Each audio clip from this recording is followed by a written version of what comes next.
I walk into the huge ballroom at Evergreen Resort and instantly regret coming. Crystal chandeliers spill light over shiny marble floors. The air feels expensive as soft voices, polite smiles, and the quiet confidence of people who have never worried about money. William's hand settles on my lower back, warm and steady. "Breathe," he murmurs. His doctor's eyes scan the room like he's checking a patient. "We belong here. We earned this." Beside us, Daniel yanks at his bow tie like it's attacking him. At 8, he has the patience of a cracked teacup. "Mom," he whispers, "this thing is trying to choke me." I crouch and fix it, forcing a smile. "Just for a little while, buddy. Remember our deal, good behavior, then the swimming pool." We move forward with the crowd, and then the guests shift apart for a second, and my heart drops. I see a profile I know too well. The slight tilt of her head. The way she leans in when she laughs. I haven't seen it in 11 years, but my body recognizes it immediately. The bride turns with a champagne glass raised. Our eyes meet. Evelyn. My sister. The glass in my hand trembles. That's the only sign I give, but inside, everything shakes. I stare at her name in my mind like it's a puzzle I should have solved earlier. The invitation said John. I didn't connect it. I didn't even know she'd stopped using Collins. Evelyn's face changes fast, shock first, then fear. Behind her, my mother goes pale, then turns red. My father steps in front of Evelyn without thinking, like he's done my whole life, blocking me from her like I'm a threat. "What are you doing here?" my mother hisses. Loud enough that nearby guests turn. For one sharp second, shame rises up like it used to. I'm 21 again, standing in the rain with a suitcase and nowhere to go. Hearing the door slam behind me. Then William steps forward. "My wife is a guest," he says, calm but unmovable. "She's the CEO of Moldova. We were invited by the groom." The name travels through the room like a spark. I hear it in whispers. See doctors and nurses glance up. Recognition spreads. "CEO," a woman in burgundy says under her breath. "That's Sophia Collins." My father's old words echo anyway. "If you won't help at the clinic, don't come back." But the rain is gone. The frightened girl is gone too. I'm standing in a designer dress, shoulders back, breathing steady. I built my life from nothing. I didn't vanish. I didn't break. Dr. John walks closer, confusion pulling lines into his forehead. He looks from Evelyn to my parents and then to me. "You know the CEO of Moldova?" he asks, stunned. "We've been trying to partner with them for months. Your monitoring system is changing post-surgery care." Evelyn tries to smile. It doesn't hold. My parents trade a look, pure panic. I could explode this moment. I could tell Daniel everything, how they told people I failed, how they called me irresponsible, how they took my tuition money and used it for Evelyn. I could turn her wedding into a wrecking ball. The power is finally mine. Instead, I keep my voice simple. "Hi, Evelyn. Congratulations." It lands like a slap anyway. Evelyn flinches like I shouted. William's hand presses gently at my back again. A silent question, "Do you want to stay, or leave?" Daniel looks up at me, unaware of the storm between adults. "Mom," he asks, pointing, "is that lady in the white dress your friend?" Daniel's eyes sharpen. He looks between Evelyn, his new wife, and me, the stranger who clearly isn't a stranger. "Evelyn," he says slowly, suspicion sliding into his voice. "I thought you said your sister was." He doesn't finish. Evelyn's eyes jump to my parents, begging them for help. For the first time in my life, I watch her scramble for words. The smart move would be to take my family and quietly disappear. Let her have her perfect day. Let the past stay buried. But sometimes regret is just fear wearing a nicer outfit. And I stopped being afraid a long time ago. Daniel turns to a group of guests and beams, still trying to keep things normal. And this is my wife, Evelyn, Stanford graduate, and the brilliant mind managing her family's medical practice in Vermont. I stand about 10 feet away, champagne untouched, watching Evelyn nod sweetly as she talks to a cluster of doctors.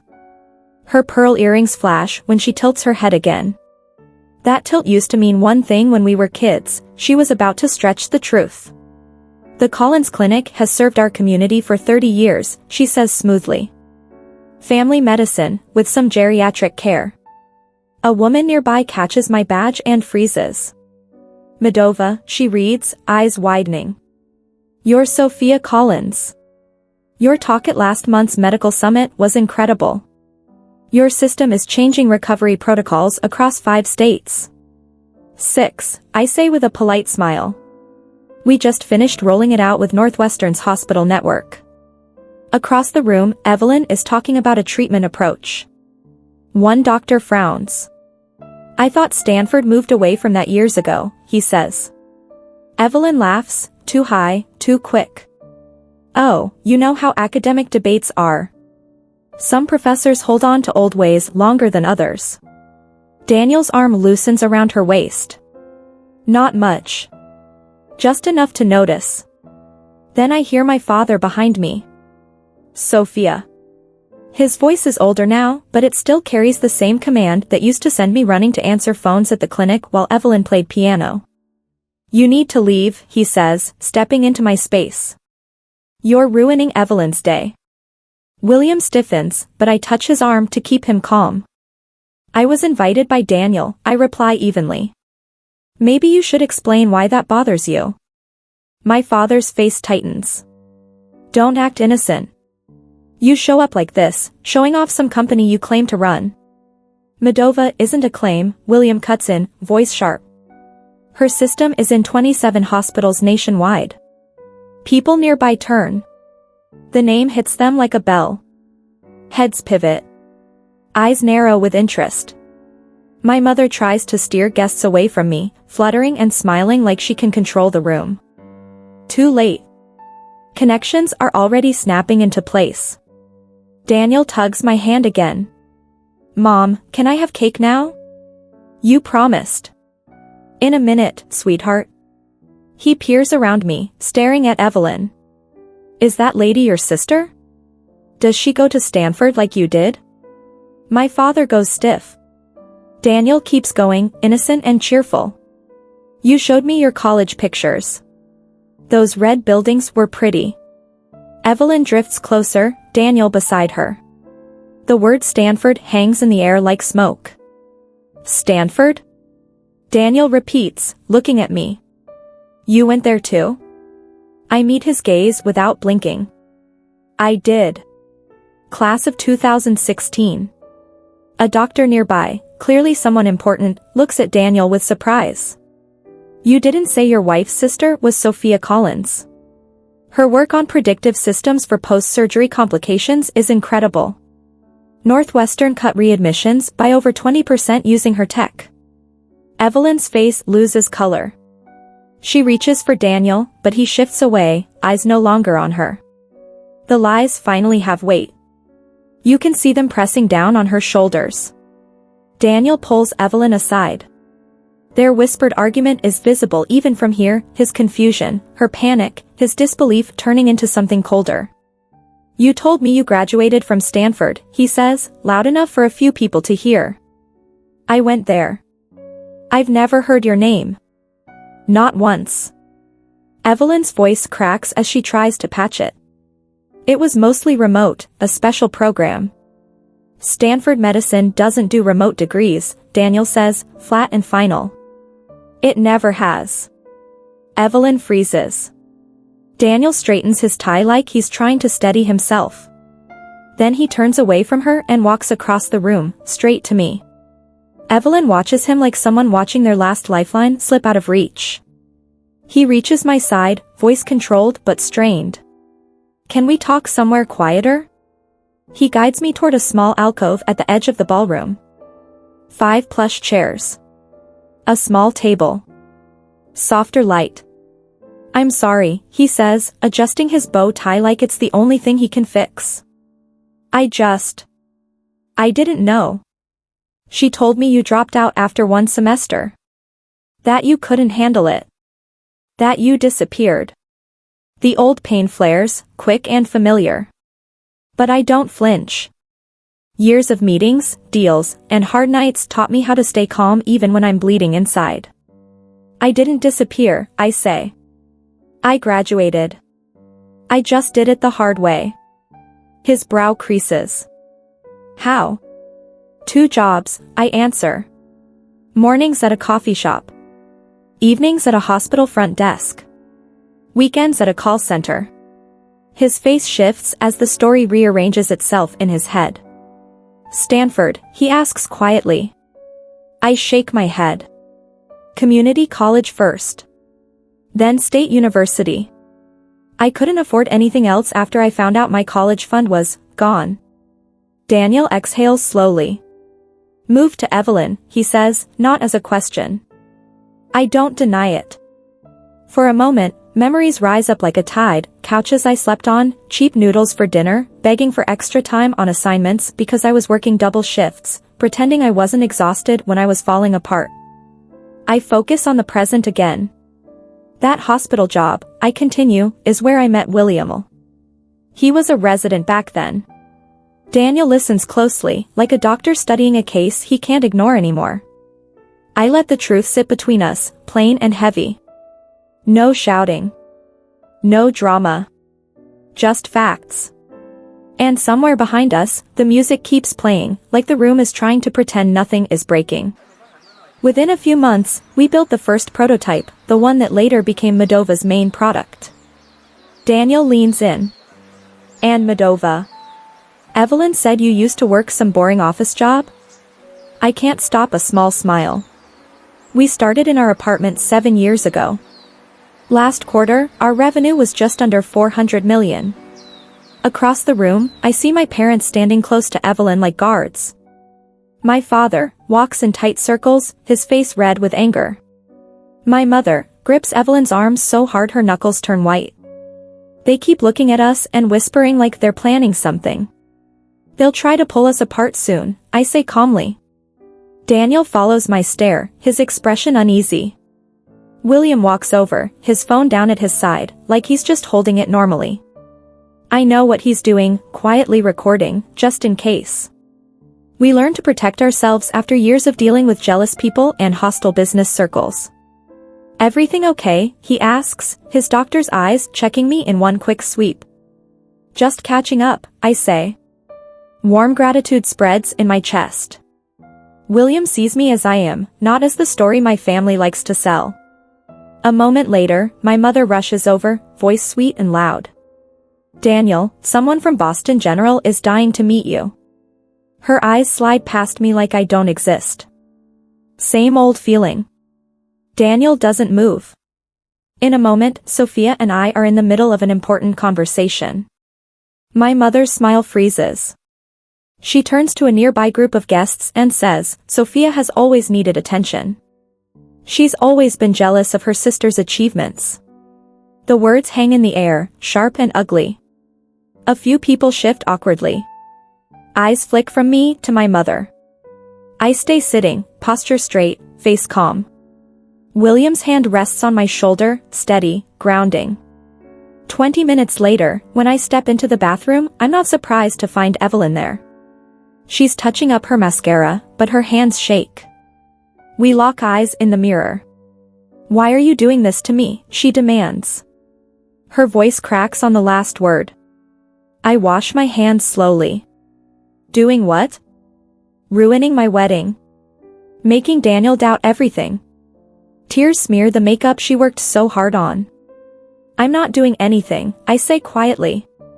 I'm just here. Evelyn slams the mascara on the counter. You were supposed to stay gone. And then I see it as fear. Not anger. Fear. Like her perfect little story is starting to fall apart. They told everyone you dropped out, she blurts. That you couldn't handle responsibility. That you were. And yet, I cut in gently, here I am. Handling quite a lot. When I leave the bathroom, my calm is back in place. I return to William, and his hand slips into mine like a promise. Evelyn comes out a few minutes later, makeup fixed, but something behind her eyes is broken. I notice it right away, and other people do too. The room shifts. Guests start drifting toward us, not because of drama, but because they're curious. A neurosurgeon starts talking to William about new ways to monitor patients. A hospital administrator hands me her card. Your post-op monitoring system cut our complication rate by 30%. We want to talk about expanding it. Daniel stands beside me, listening closely, asking smart questions about Modova's tech. Evelyn stays at the edge of the circle, smiling too hard, like she's trying to hold herself together with her teeth clenched. Then my father storms over, shoulders stiff like he's ready to fight. Daniel, he says loudly, cutting into the conversation. This is Evelyn's wedding. Let's focus on her accomplishments. Silence spreads through the group like water. Everyone looks from Daniel to my father, then to Evelyn, whose smile looks thin and shaky. Nobody speaks. Nobody has to. Sometimes silence tells the truth better than words ever can.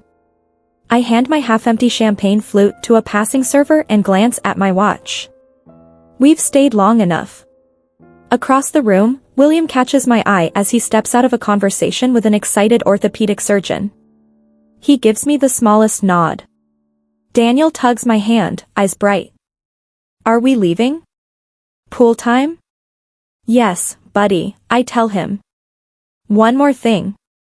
I pull out a small cream-colored envelope from my clutch. Inside is a certificate for Modova stock. Not enough to change someone's whole life, but enough to make a point. This is who I am now. Not the girl they tossed aside. William joins me, his hand warm at the small of my back. Ready? Almost. I look for Daniel. He deserves basic respect today, even if his new in-laws don't. We find him near the bar. He's watching Evelyn with an expression I recognize too well, those first quiet cracks of doubt. We're heading out, I tell him, and hand him the envelope.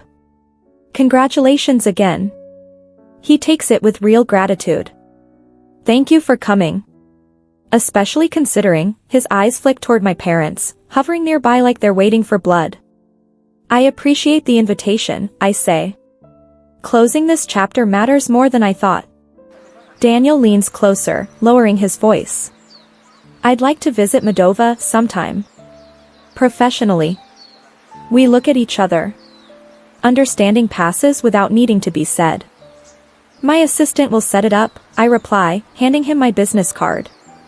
I can feel Evelyn watching, her smile cracking like old porcelain. My mother glides over again, wearing her perfect social face. Sophia was always so driven, she says to someone nearby, light and casual. Of course, she had advantages we couldn't give Evelyn. Once, that kind of lie would have crushed me. Now it's almost funny. What advantages were those, Mrs. Collins? William asks, like he's honestly curious. The 2 jobs she worked while finishing night school? Or sleeping on friends' couches after you took her tuition money?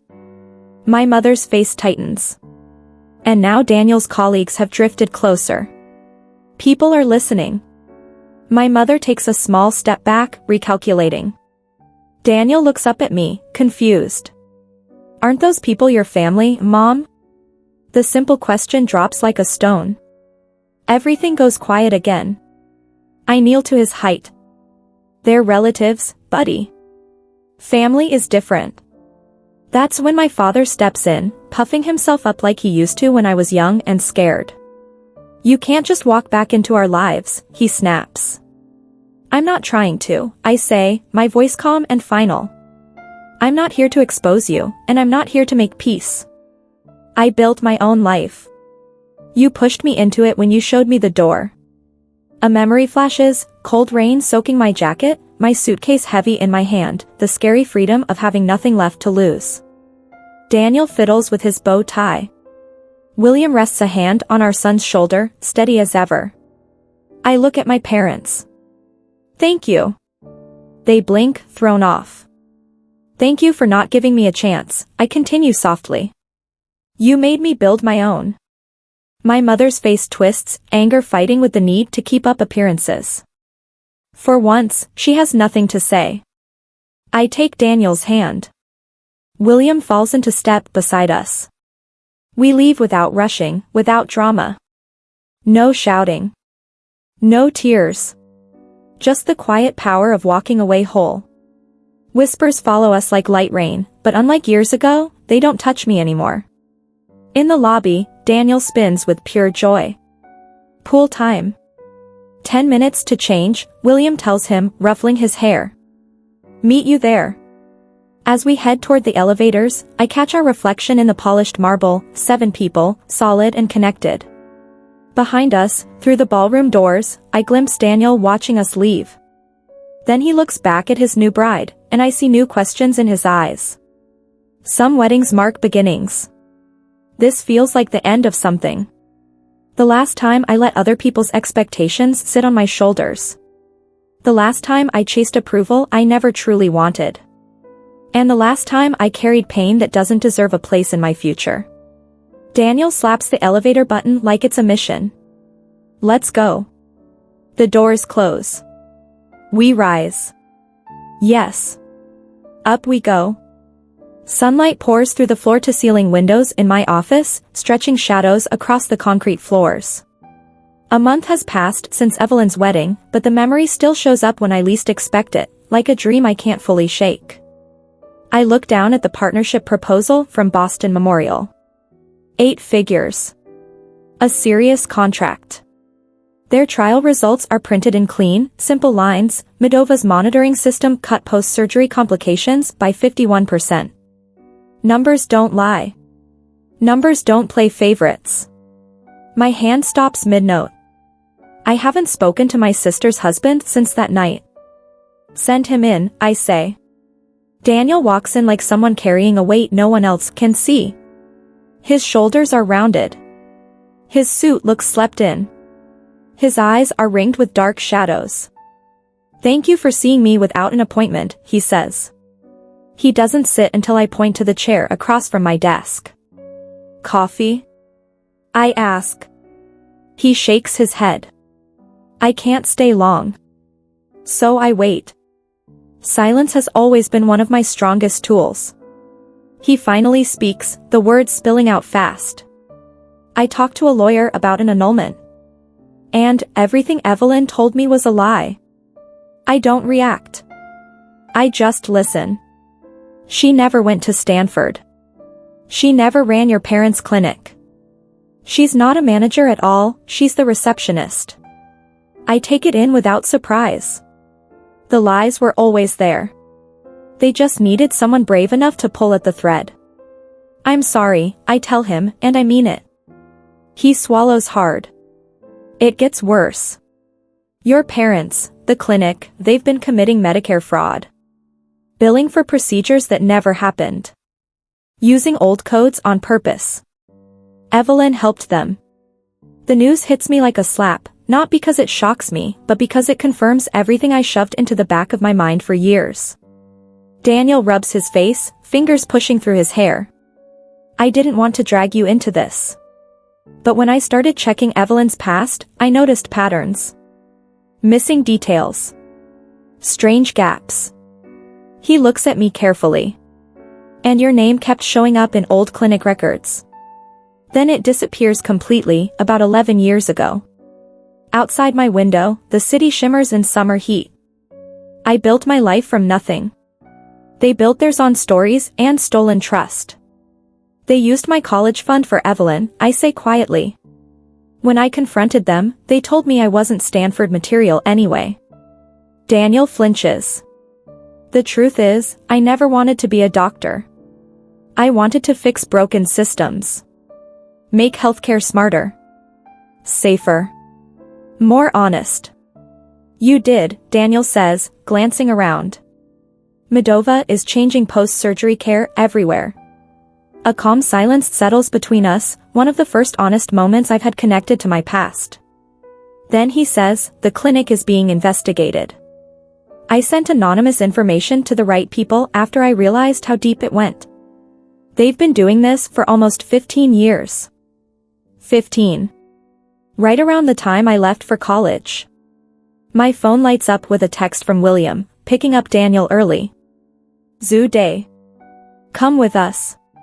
Warmth spreads through my chest. This is my real life. My real family.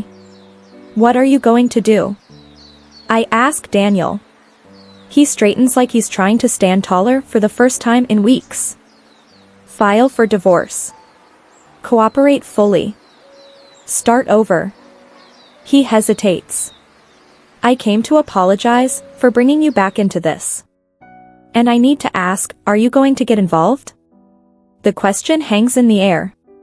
I could destroy them. One phone call from Moldova's CEO to the investigators could push everything faster. But I'm done letting them control my choices. No, I say at last. I built my life without them. I plan to keep it that way. Relief flashes across his face. Thank you, he says. And then he's gone. After he leaves, I stand by the window and watch traffic crawl far below, 40 floors down. My phone buzzes. Voicemail. Evelyn. Third one this week. William calls while I gather my things. You sound tired, he says gently. Came by, I tell him. The clinic is under investigation for Medicare fraud. A pause. Are you okay? Yes. The word surprises me because it's true. Are you going to get involved? I watch a red-tailed hawk circle between buildings, riding the air like it was made for it.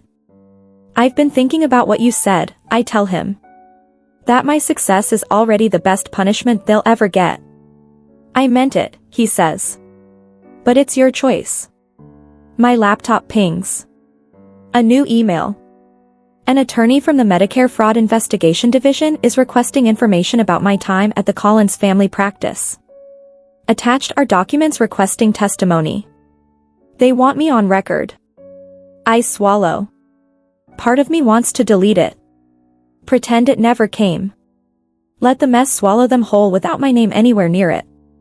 But another part of me remembers the patients. Older people who trusted that clinic. People whose benefits were stolen without them even knowing. I'll send the investigators copies of the original records from when I worked there, I say finally. Nothing more. Nothing less. Just facts. I'm proud of you, William says. My phone buzzes again. Another voicemail from Evelyn, her third today. The first begged for money. The second threatened to tell Daniel the truth about his mother. I don't listen to the third. I delete it. The action is small, but it feels final. Daniel wants to see the new tiger cubs, William says, and his voice pulls me back into the life that matters. Tell him I'm on my way, I say. I grab my bag and pause at the door, looking back at my office. The Boston Memorial contract sits on my desk, waiting. Another hospital ready to use something I built with long nights, stubborn hope, and hard-earned skill. I close the door behind me, leaving Evelyn's voicemail in the digital dark where it belongs. Some debts never get repaid. Some wounds don't disappear. But I've learned something important. Moving forward doesn't always require forgiveness. It requires direction. And I finally have mine. In the garden, the purple coneflowers lean toward the sun like they've made a promise to keep reaching, no matter what. I gently pinch off another dried bloom and add it to the small pile in my palm. It's a simple job, but it makes me feel calm, like I'm cleaning up little pieces of yesterday so tomorrow has room to grow. It has been 1 month since the wedding. 2 months of breathing like my lungs finally learned what peace feels like. 3 months of waking up without that heavy pressure in my chest. The kind of relief you get when you take off shoes that never fit right, even when you tried to convince yourself they did. Daniel runs back and forth between the raised garden beds, his Batman cape flying behind him like he's on an important rescue mission. He's all energy and confidence, and the sound of his laughter seems to brighten the whole yard. Mom, he calls. Can I water the tomatoes? Start with the peppers, I say, pointing at a row of leaves drooping like tired shoulders. They're thirsty today. He grabs his small watering can with both hands. His tongue pokes out at the corner of his mouth while he concentrates, trying so hard not to spill. He takes his job seriously, like these plants depend on him, which, in his mind, they probably do. The mid-May sun warms my shoulders through my t-shirt. No stiff clothes. No fancy labels. No trying to look like someone I'm not. Just comfort. Just my own space. Just a backyard that doesn't ask me to perform. Behind us, the patio door slides open. William steps outside holding a tray with 5 glasses of lemonade balanced carefully on top. He walks down the steps like he's delivering something precious. Reinforcements, he announces, smiling. His hands, steady, skilled hands that spend long days repairing hearts, now pass a glass to our son with dramatic seriousness, like he's handing over a royal treasure. Daniel straightens up, accepts the lemonade with both hands, and bows so hard he almost tips the cup. "Thank you, good sir," he says in his most important voice. William laughs under his breath, and for a second his eyes meet mine over Daniel's head. We don't have to speak. The message is already there, clear and quiet. This is what matters. This garden. This boy. This life. A life we built from stubborn hope, hard work, and finally telling the truth, first to ourselves, then to each other. William sits on the edge of the patio step, watching Daniel water the peppers like a tiny professional.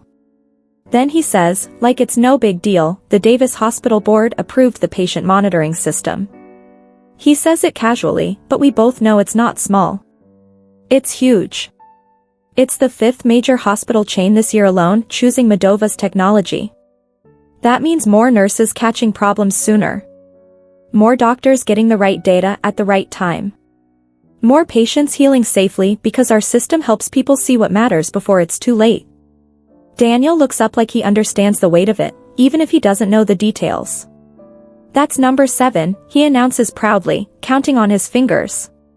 Mom's helping all the sick people get better faster. I ruffle his hair, feeling that familiar wave of amazement. Kids absorb everything, your words, your stress, your joy, your truth. They learn what life is supposed to look like by watching you live it. That's the idea, I tell him softly. Good job, buddy. A moment later, the doorbell rings inside the house.